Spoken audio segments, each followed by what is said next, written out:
Hello and welcome to this project on face swapping.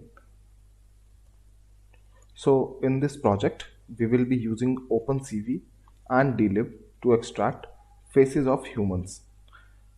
We will use a source image and a destination image, and we will try to replace the face of the destination image with the source image. We will be using some pre-trained model which will extract the landmarks from the faces. So in order to solve this problem, in order to make this project, we will follow these 10 simple steps. So initially we will download the pre-trained model for Shape Predictor.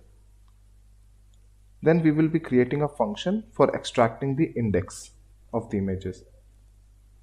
Next we will load the source and the destination image from the internet using the request library. Then we will convert those images into a NumPy array.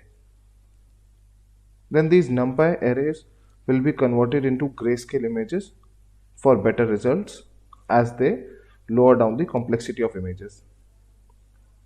Next, we will load the face detector and the face landmarks predictor using the DLib library. After that, we will perform some triangulations on the images to cut out the face. And then we will create some empty mask for the images. Next, we will swap the image for the face on the destination image.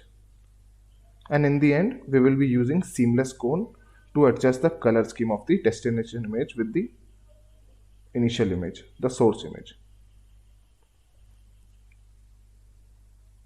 So we will be using DLib for this project, and it's a landmark facial detector with pre-trained models.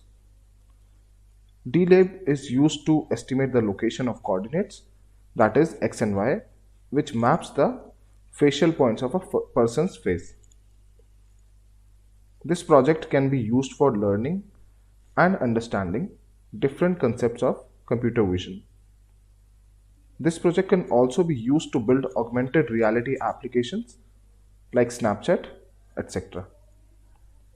So let's move forward and create this project using Google